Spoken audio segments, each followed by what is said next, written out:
What's going on, y'all? And I'm tired. I don't even know how else to say it. I'm just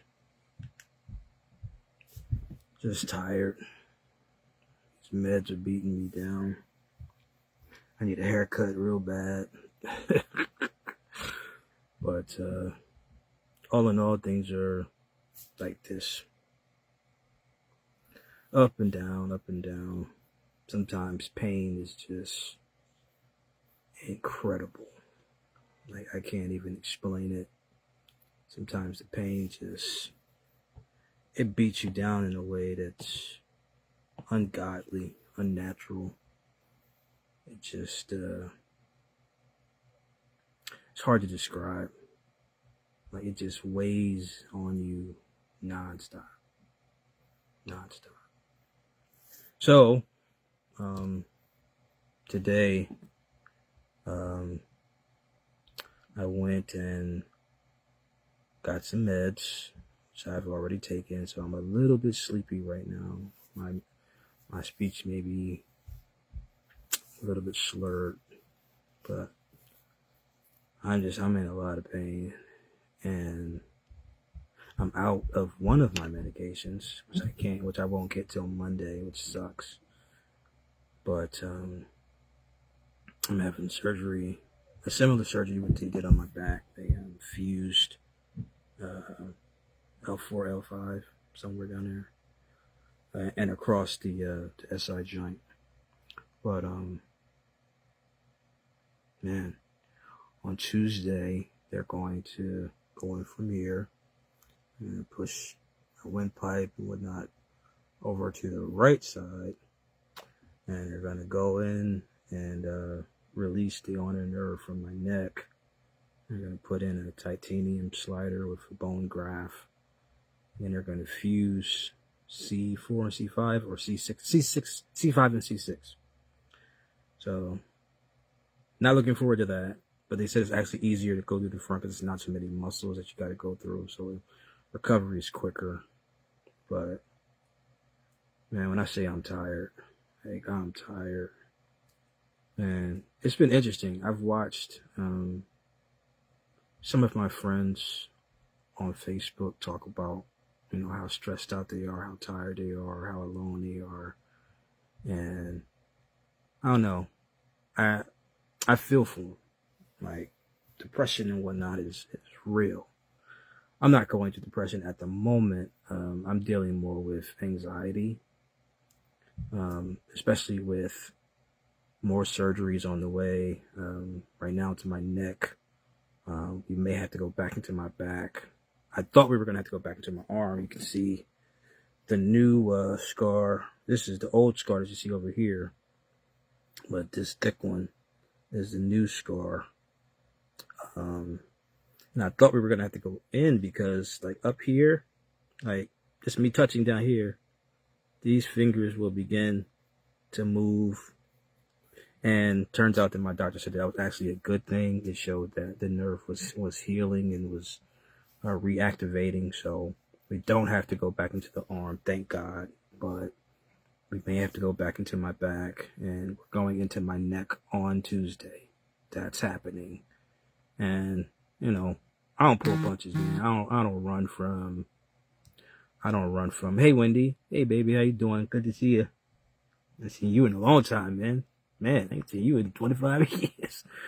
Oh, man, good to see you. Man, I'm sorry that you're suffering with both anxiety and depression. I've dealt with depression for many, many years, but it has evolved into PTSD and severe anxiety, along with claustrophobia. I'm very, very, very claustrophobic, and it's a little bit of karma because maybe 25 years ago, my dad had to do an MRI, and they called me in there to hold his hand because he was so nervous and claustrophobic, and I laughed at him, and I wasn't trying to make him laugh, but I made him chuckle the whole time I was in there, and I laughed at him. And then years later, I found out that I was claustrophobic too, so it was a little bit of karma. I gotta take it. Universe has spoken. This is what it is. But it's been so sad to watch so many people struggle with anxiety and depression and suicidal ideation. I would never mention names, but people have called me and said, some of my posts helped them. And I'm like, that's cool. That's cool. I'm like, please, if you're feeling suicidal, reach out to somebody. It don't have to be me.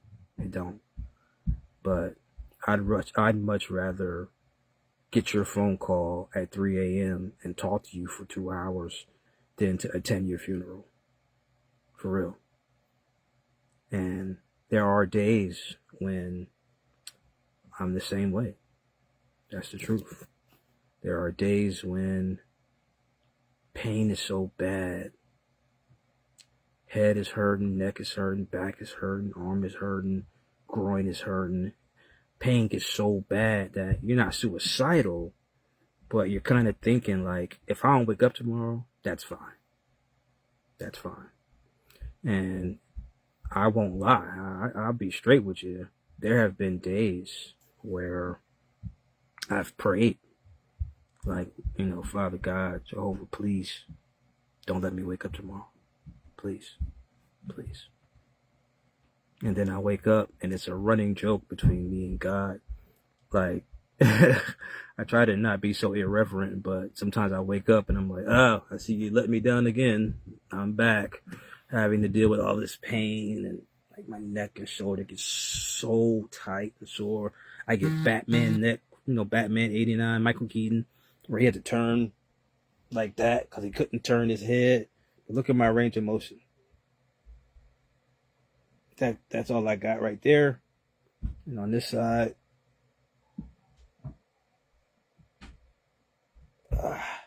that's all I got. And that's better.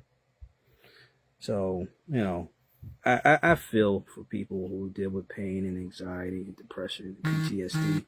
I'm with you. I'm right there with you. You're not alone. You're not. So reach out. Hit me on my inbox. Call me if you got my number. Most of y'all got my number or can get my number. You got people that you can reach out to and get my number. Sean, my sister, has my number. My sister Anika has my number. My sister Joanne has my number. Several of my aunts, Aunt Lindy, Aunt Beck, Aunt Louise, they have my number. So you can get my number. If you need my number, inbox me, call me. If there's anything I can do to talk you down, from some of those, low moments, I certainly will, because I feel you. I need it too, like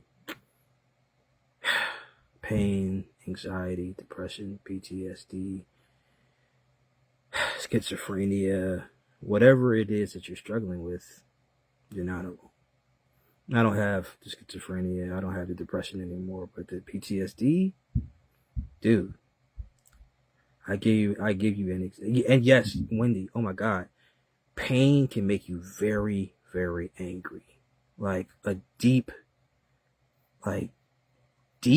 angry. Like you're mad at the universe. Like you're not mad at anyone in specifically. It's just, you just walk around with this pain in your chest, and that pain turns to anger, and that anger, like Master Yoda said, can turn to hate. Like there are days when the pain is so bad. I've said the word, I hate everything. I hate everything and I hate everybody. There are days when that is true.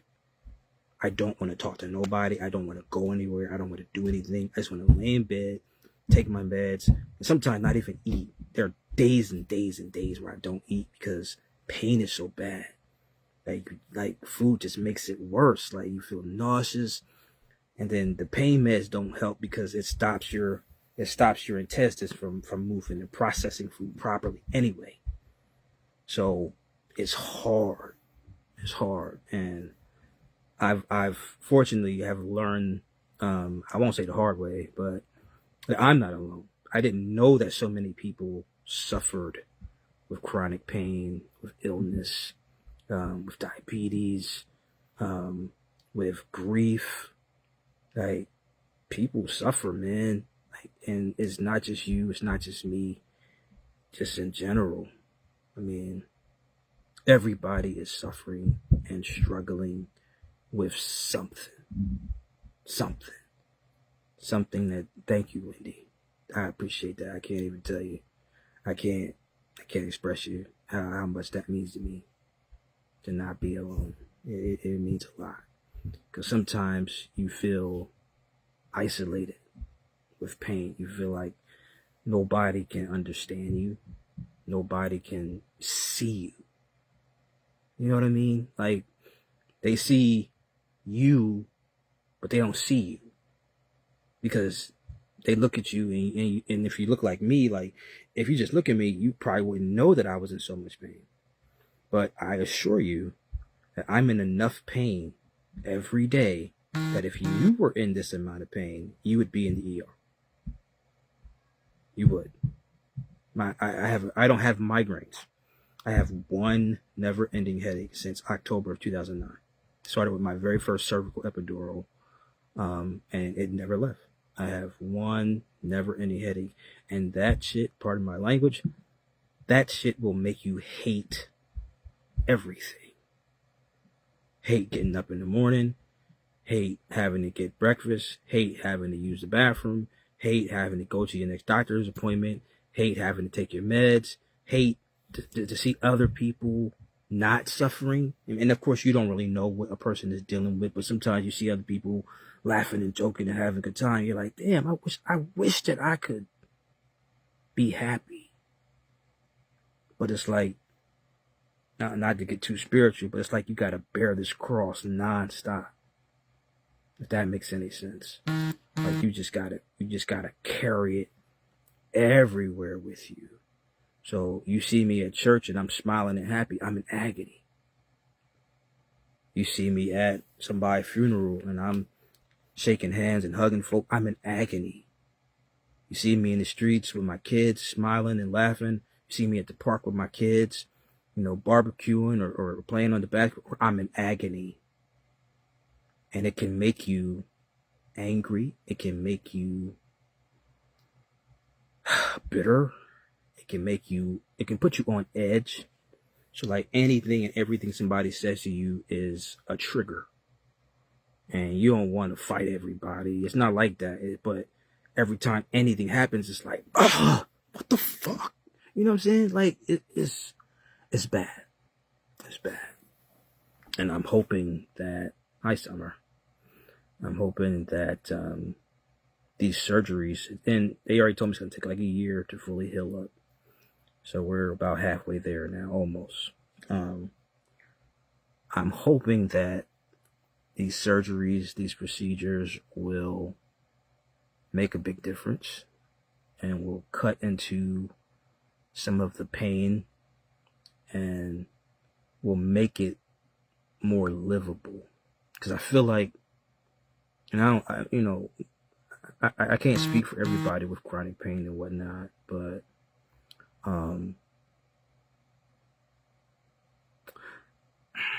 don't even know how to say it. I hope that I can get back to life, because I feel like I'm not living. Wendy is a friend of mine from Sharon Temple. We went to Sharon Temple Junior Academy together, and Sharon Temple Seventh-day Adventist Church together. Well, I known her probably, I'm 42, so I had to have known Wendy for like 35 years at least, somewhere in there. But she good people's, man. But yeah, I hope that I can get back to life, because sometimes I feel like life is leaving me behind, or like I'm not where I would like to be in life, because I've suffered so much. I'm not where I want to be. I'm not who I would like to be. I don't know. It's a lot, and it weighs on you mentally, and it can rapidly spiral out of control. And I've spiraled. I have. There have been days when I've been at the bottom of the ocean with all the pressure of every mistake I've ever made, of every shortcoming that I have, every failure that I've made, every sister that I've played, you know, every and everybody that I've ever hurt, you know, every ounce of pain that I feel, the fact that I'm forced to take these meds, it all that is just pressure on your shoulders. And I've been at the bottom of my barrel, you know, just quite literally hoping and waiting to die. And I don't want to live like that no more, which is the point of these surgeries, which is the point of these procedures, to get back to life, to get back to living and thriving and not just being stuck in survival mode. And that's another thing that pain, chronic pain, will do to you. I'm not talking about you kick your toe on your nightstand or something on the dresser. Not that. I'm talking about pain that never leaves you. That's some bullshit right there. It is. That's the bullshit. Like, that will beat you down and have you, you know, thinking like, Lord, just please don't let me wake up tomorrow. I can't do this anymore. I've prayed that prayer. And the days that I don't pray that prayer, it's because I don't want my children to suffer. I don't want to die an old man with great grandchildren and, you know, having walked all these girls down the aisle and all of that. But some days it's like, I don't care. I don't care about none of that. I just want the pain to stop. So pray for your boy. I got, like I said, surgery on Tuesday, and I'm sure I'll update you guys again after that, depending on how I feel. It might be Wednesday when I finally get on here. But if I feel pretty decent on Tuesday, then I'll come on and let you know how it went. Summer, if you haven't done it already, get on Amtrak.com and see what trains are coming between Monday night and Tuesday night. So if you want to come up, you need to know. And look for from Aberdeen to Newark, and look from Aberdeen to Wilmington. If and if you can't find anything back, then look from Aberdeen to 30th Street Station in Philadelphia, and we'll go from there. We'll try to get you here. If you can't, don't worry about it. You know, I'm gonna be out of it anyway, but it would be nice for you to be here. You know, always. So I love you, kid. Wendy, thank you for your words of encouragement. I appreciate you. Yeah, keep me in prayer. And all of you who've contacted me and reached out and told me about, you know, feeling suicidal and feeling sad and, you know, depressed over kids and depressed over divorces and, you know, depressed over your sexuality, like all that stuff that people have talked to me about, you know. Again, no names. I keep everybody's stuff private. But people who talk to me and they tell me these things, and I feel them because I've been there. So pray for me and my family that we get through this time. And yeah, I love you more, Summer. I love you first, so I love you more. All right, y'all. Hit me up. Peace.